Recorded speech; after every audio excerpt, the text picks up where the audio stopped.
Hey guys, welcome back to the podcast. I'm happy to be making a weekly episode video that is going to be touching on post-grad and all of the nitty-gritty of just the messiness of post-grad. If you're having a lovely, calm time after you've just graduated, I'm very happy for you because I have been all over the place, finding a job, trying to find some security and comfortability in this whole process has been really interesting.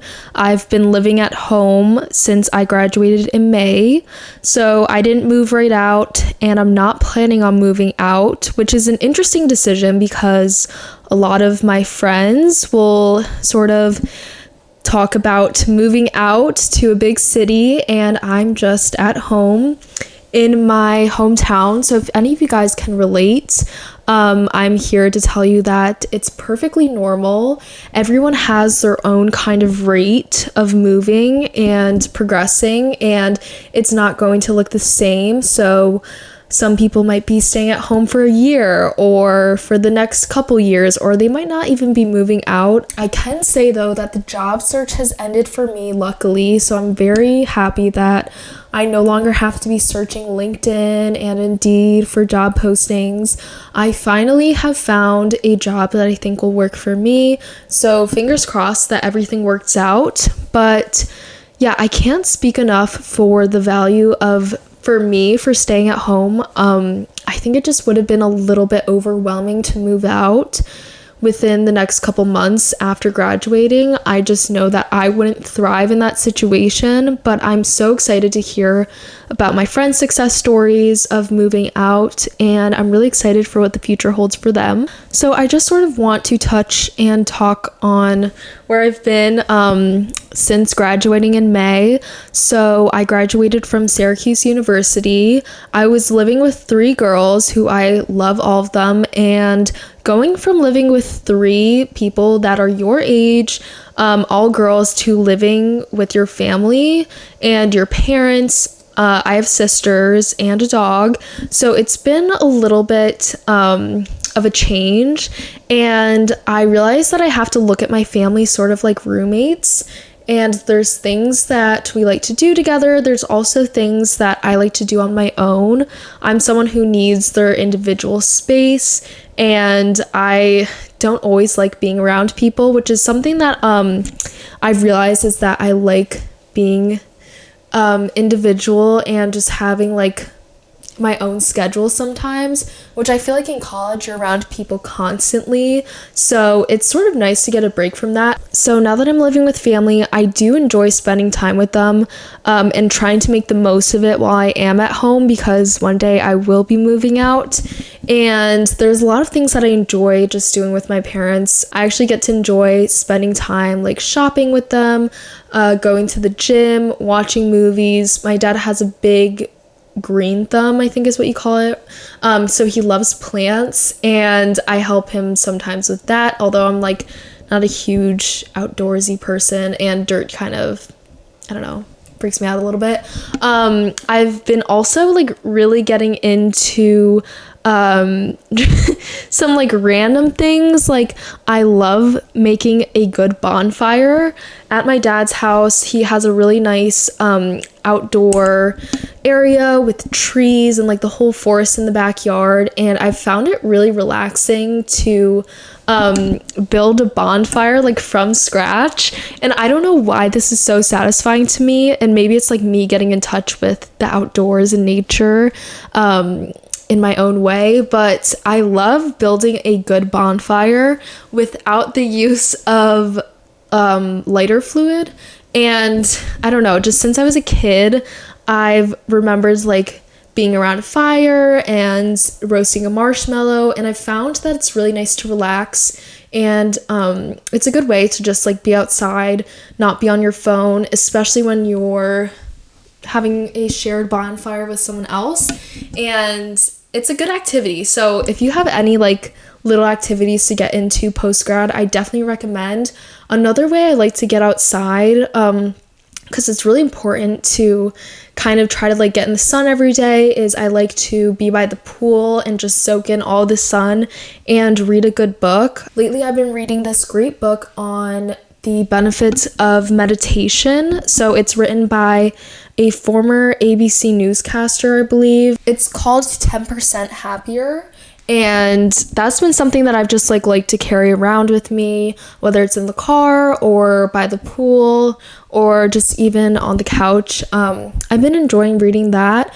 But something I've learned, I guess, is that when you're sort of isolated in this post-grad experience, it's really important to just remind yourself to go outside, get off your phone, get off your computer, and just spend some time in nature. And if you're not, which is totally reasonable, if it's just not warm or, it's raining all the time, which it's definitely been raining here.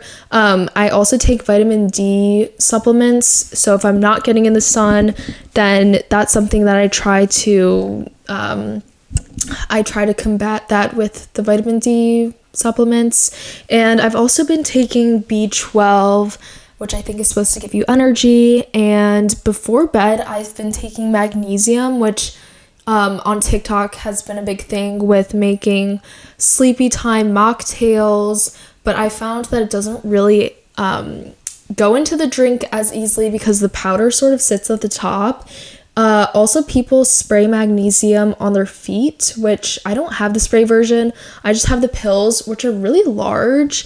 I don't love ingesting a super large pill because it gets stuck in my throat, but that's just how I take it. And it actually makes a big difference. I find it kind of similar to melatonin. So I feel like taking both those things would actually be really helpful, but the magnesium helps me sort of calm down before bedtime, and it just provides a relaxing state of mind. I guess I've been kind of going on a tangent here.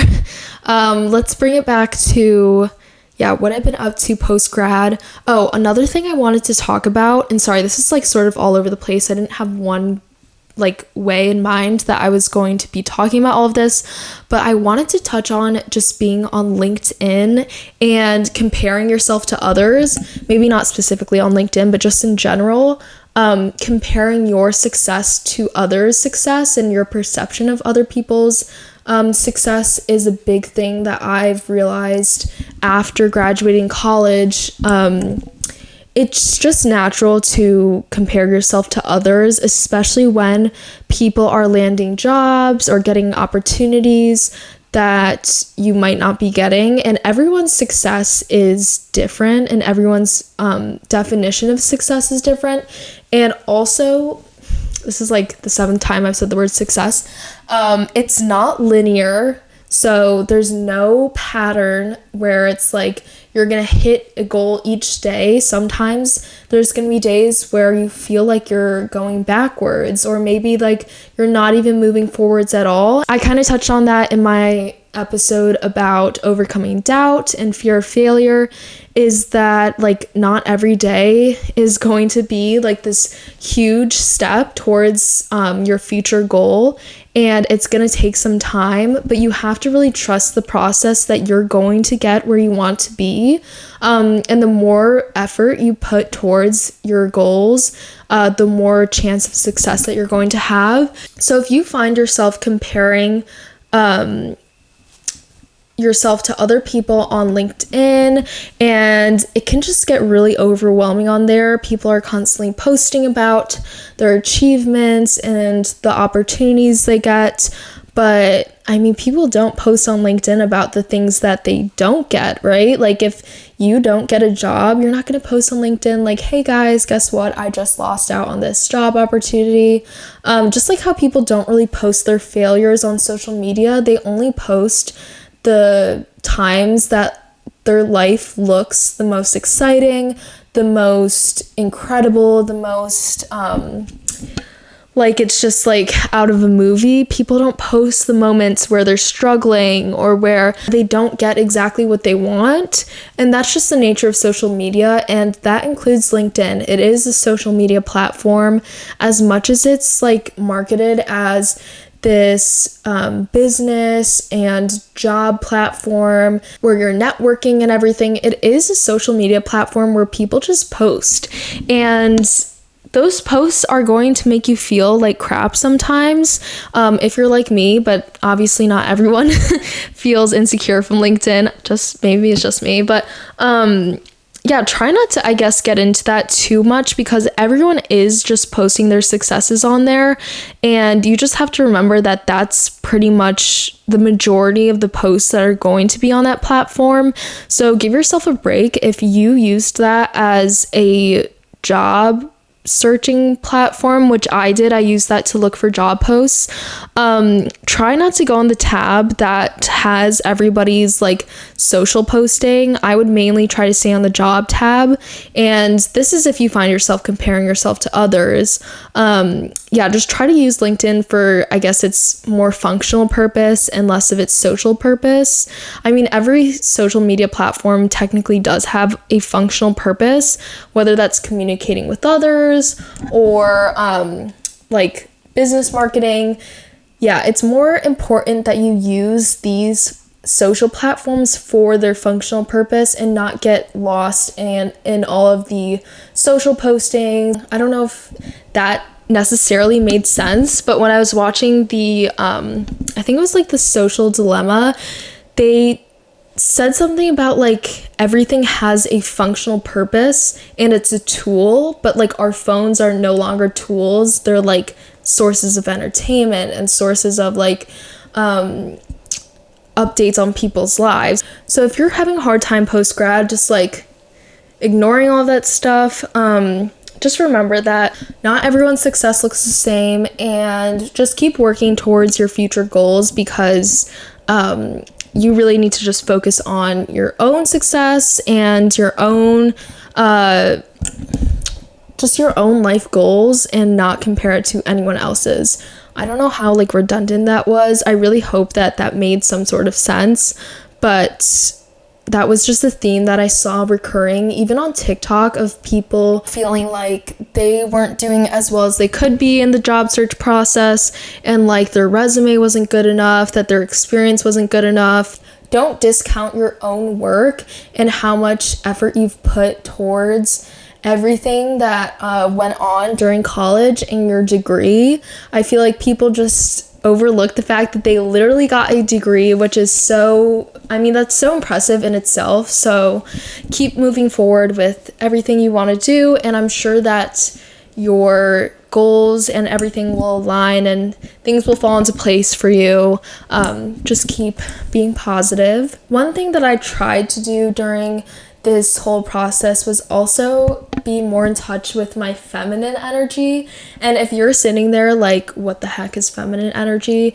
There's like masculine energy and feminine energy, but it doesn't really have to do with gender. It actually has to do with more of how we spend our time and sort of the mindset that we're in. So I would describe masculine energy as more like being on the go, working, trying to make progress towards your goals, being more just in a go mindset, sort of like where you've turned the switch on to try to get all of those goals in line, to try to do all of this work. So that could be just like doing your homework and classwork or hitting the gym. It's more of just like that proactive mindset. And then feminine energy is taking the time to relax, turning the switch off, like watching a show in bed, or maybe doing a drawing or doing some yoga. It's like you are getting more in that feminine mindset of taking care of yourself. And I'm not saying that's technically feminine.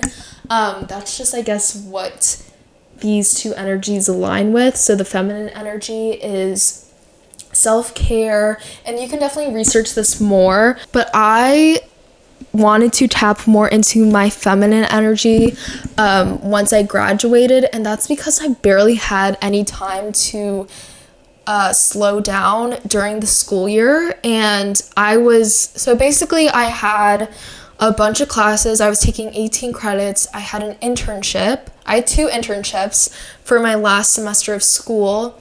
I had a on-campus job. Well, it wasn't like a school job, but I worked at this bar which was on campus.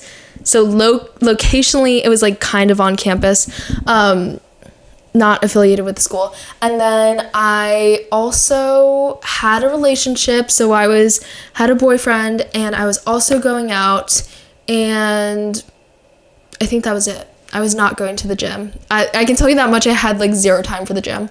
But yeah, that really took a lot in my schedule, and the only downtime I really got was actually taking a bath.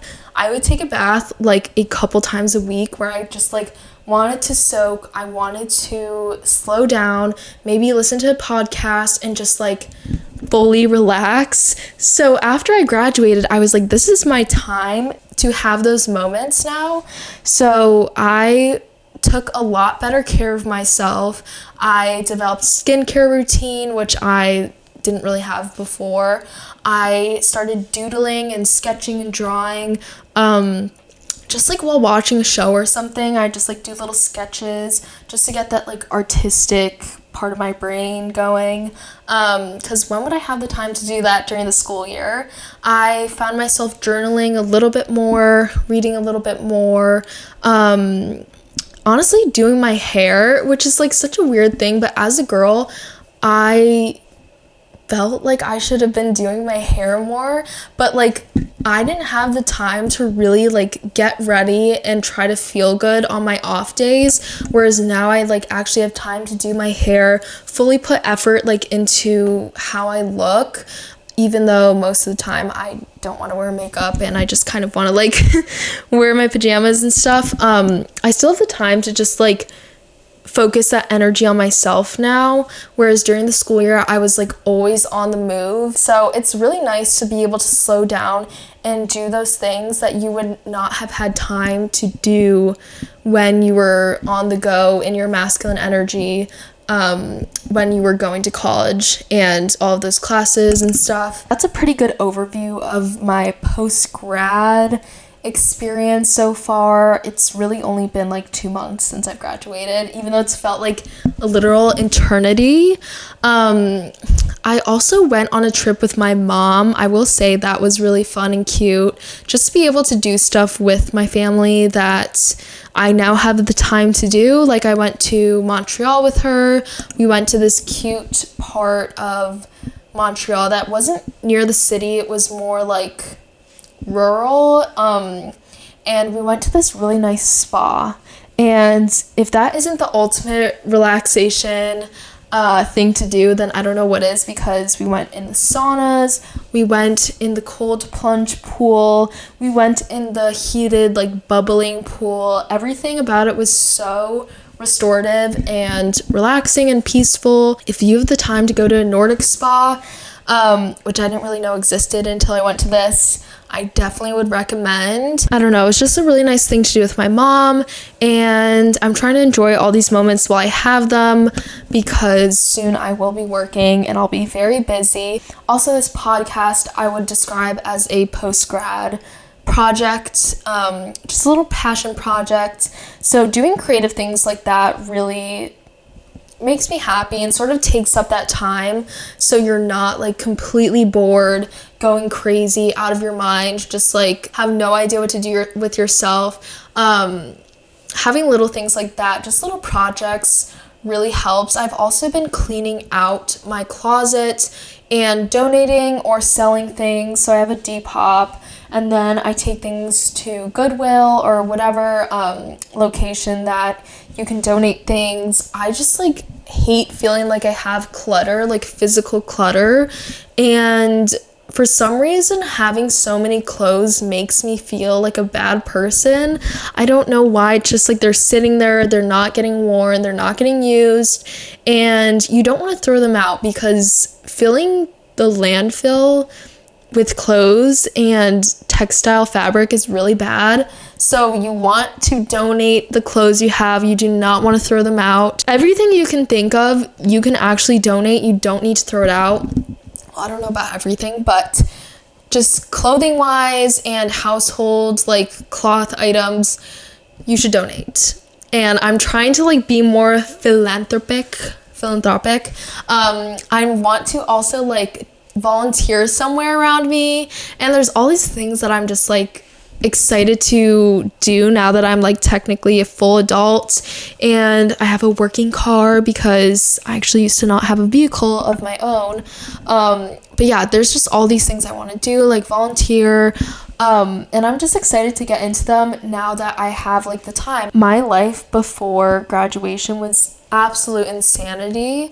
I never had a minute off, I swear to God. Like, and that's crazy because I was not the most busy person freshman and sophomore year.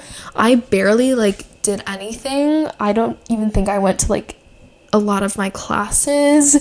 I was in absolute hooky mode. Is that what like I was playing hooky a lot of the time, and then one day I was just like needed to snap out of it, and I was like, okay, like you're about to be an adult now. Like I really had to just like sit down with myself and be like, what are we doing here? You can't play hooky forever. This is your life. And now that I'm out of school, I'm so glad that I actually took the authority to get into the internships and get a job and fully just like work myself to reach the highest potential that I thought I could. So I just made this for all the girlies, all the post-grad girlies out there who are sitting on their butt like, what do I do?